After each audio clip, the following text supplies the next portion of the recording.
Telecasting. We're talking about excerpts from media manipulation and perceptual control, and its premise is brutally simple. It says that video content isn't just something you passively consume, it's actively working on us. Great. The author even describes videos as real thieves on how you think.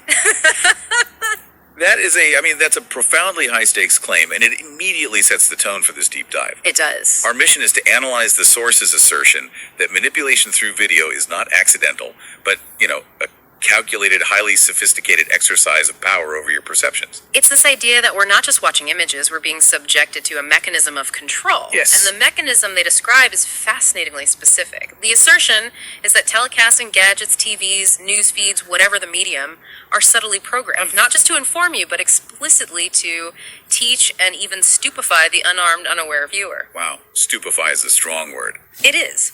The source even claims this control is exercised over you, through your perceptions, to the point of literally forcing you to blink or shift focus in a controlled way. And that control over a basic physiological response, that's a crucial detail. How so? Well, it suggests the manipulation operates at a level far below conscious awareness. If the video is controlling when and how you process visual information, it means the critical, rational gatekeeper in your mind is just being bypassed. So we're talking about intentional design. Intentional design aimed at neutralizing rational resistance. Which brings us directly to the psychological target that the analysis identifies. Exactly.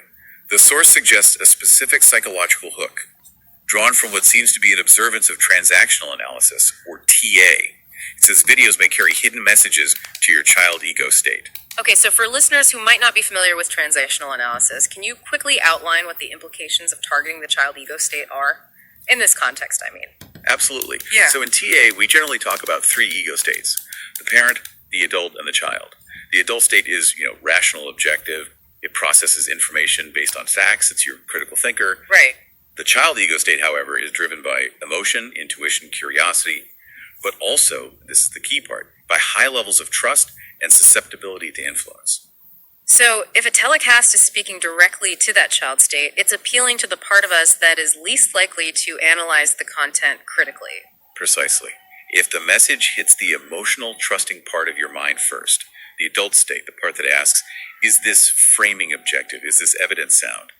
It just gets sidelined. And the consequence, according to this analysis, is pretty bad. It's detrimental. The video is said to speak to that child ego state, ultimately dwarfing its creativity. It's basically an intellectual or creative sabotage. That concept of dwarfing creativity, that sounds like a core harm. It implies the programming doesn't just bias you, it actively diminishes your capacity for independent thought. Oh, it goes deeper than simple distraction. The source claims this manipulation is designed to undermine your inner guidance system. It warns that video can hypnotize you to undermine your uplifting MGR. Let's pause on that phrase, MGR. It stands out. It feels like specific jargon from the source. What exactly is an MGR, and why is undermining it so central to the manipulation? So the author uses MGR to mean your own internal, moral, or cognitive master guide or reference. Think of it as your inner compass. Okay. It's that set of values and critical processes you use to navigate the world and evaluate information on your own. The source claims the telecast seeks to weaken this internal MGR, to ill-tutor you. Ill-tutor you? Meaning teach you manipulative or incorrect habits, essentially replacing your independent judgment with the program's guidance. So it's a substitution strategy. The manipulation is simultaneously enslaving you, while often uplifting the image of MGR, but for an external controlled purpose. Exactly. Using the idea of a guide to enforce obedience to the message, the programmer is replacing your guide with their guide. And the analysis emphasizes this whole structure controls the unsuspecting, trusting viewer of TV or news program. The viewer's vulnerability is their assumed passivity and trust in the medium itself. If you assume good faith, you drop your defenses, and the child ego state is completely exposed. That makes the stakes extremely clear. If we accept this premise, we're not just passively watching, we're engaging in a perceptual battleground. And this brings us to section 2, where it gets really interesting. The mechanics of the attack. Right.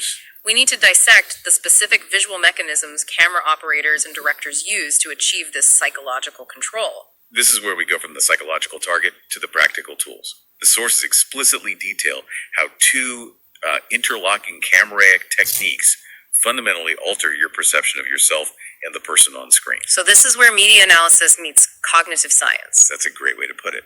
Let's start with the one that targets you, the viewer, directly. The claim that the cameras induce your mind to put down and feel small. How does a camera literally make a viewer feel psychologically diminished? Well, it's largely achieved through the visual language of power. We are unconsciously programmed to read certain visual cues as, dominance or submission. Okay. If a camera uses a constant low-angle shot on a speaker, so looking up at them, that visually inflates their stature and authority. Conversely, if the editing is rapid, chaotic, or uses close-ups that feel aggressive, it prohibits you from establishing a stable, critical perspective. I see. So the camera is creating an immediate, non-verbal hierarchical relationship where the person on screen is the dominant parent or authority, and the viewer is the receptive child. Precisely. The source calls this mesmerizing camera and hypnotizing delineation fitted in camera that stupefies you. And stupefy doesn't just mean bore you, it means to blur your ability to concentrate or think clearly. So like rapid, unnecessary camera movements or cuts that prevent you from holding eye contact or giving you time to process. Yes. They are trying to overwhelm the adult state with visual noise. That sounds almost designed to create cognitive overload, ensuring the brain defaults to the emotional, trusting response. It is. And while you are being subtly diminished, the opposite is happening on screen.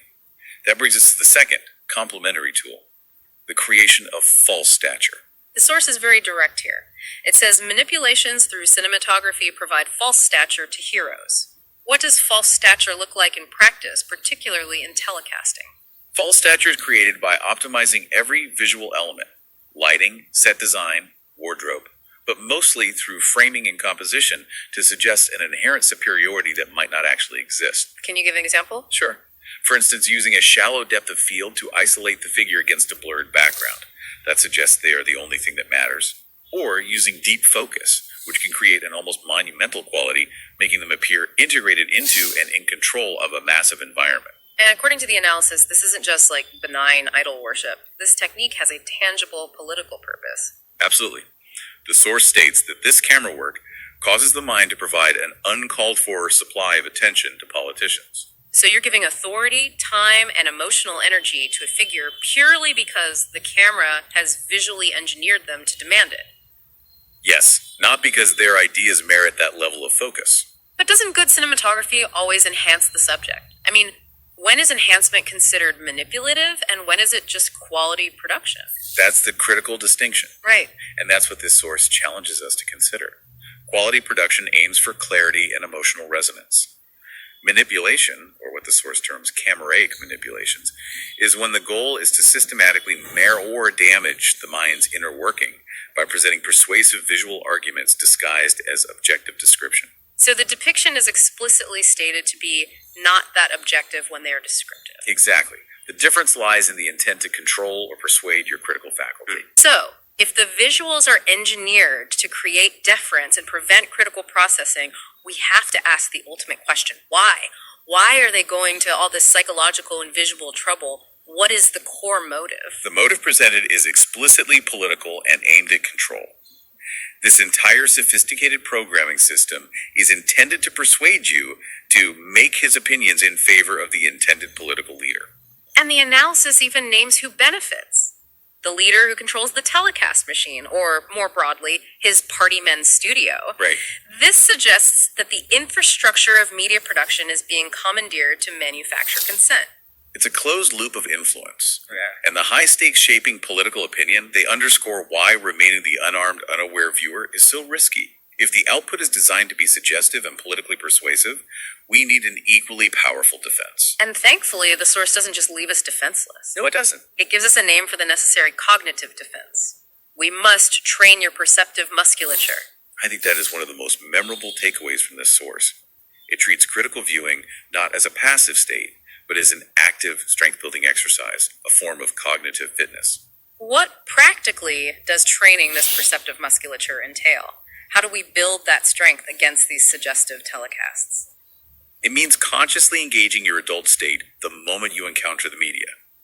The training involves actively identifying the manipulation techniques we've just been discussing. Okay. So when you see a politician presented from a heroic low angle with dramatic lighting, your perceptive musculature flexes by saying, aha, That is false stature being constructed. So it's about decoding the visual language rather than just absorbing it. Exactly. The source defines competency as achieving sophisticated aware perception. This awareness is the mechanism that can put down the obnoxious delineation. Obnoxious delineation. I like that phrase. It refers specifically to the intentionally misleading or confusing visual framing. Once you recognize the trick, the mesmerizing camera work, it loses its hypnotizing effect. The knowledge itself is the armor. Absolutely. Competency in viewing visuals serves to safeguard your reactions to loose or lose control over your own critical thoughts and opinions. You are consciously choosing to process the information through your critical adult state, protecting yourself from being hijacked by the highly suggestible child state that the programming is targeting.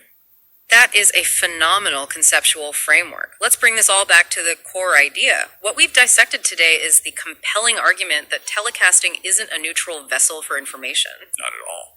It is, according to the source, a powerful, calculated tool targeting the subconscious, using specific visual cues, the mesmerizing camera, false stature, rapid cuts to induce mental dwarfing and steer political bias. The primary takeaway here is that your attention is not passive.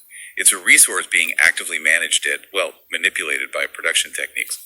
The knowledge that these tools exist is the required foundation for training that perceptive musculature. Right. You have to recognize that when you tune in, you are potentially stepping into an engineered environment designed to manage your emotional response and shape your opinion before you even process a single word. So, what does this all mean for you, the viewer, the next time you turn on a screen? If our visual intake is constantly providing false stature to figures and trying to make us feel small, how often are we viewing crucial information with the eyes of the critical adult versus the trusting, unsuspecting child? The power lies in recognizing that knowledge about how the cinematography, the editing, the psychological targeting is power against information overload, especially when that information is intentionally deceptive. And the provocative thought to carry with you is this. Consider the next time you watch a news report or an interview.